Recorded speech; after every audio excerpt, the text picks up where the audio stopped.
Šiuo metu šilumos inžinerija yra kaip nykstanti rūšis, todėl perspektyvos pasirinkusiems šias studijas tikrai geros. Taip kaip piešė prieš 10-20 metų kompiuterinių technologijų perspektyvas, taip šiuo metu aš prognozuoju šilumos inžinerijų perspektyvas.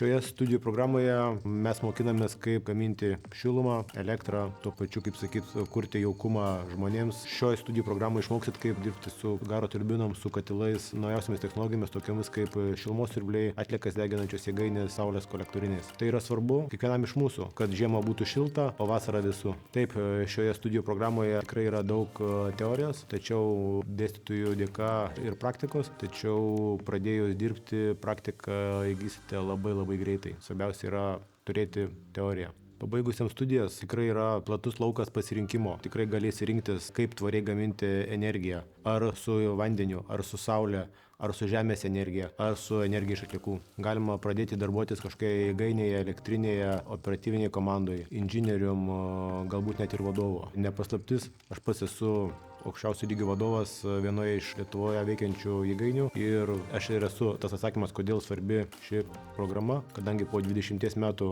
praktinio darbo sugalvojau įrodyti savo ir kitiem, kad ne veltui pasirinkimas buvo profesinis teisingas.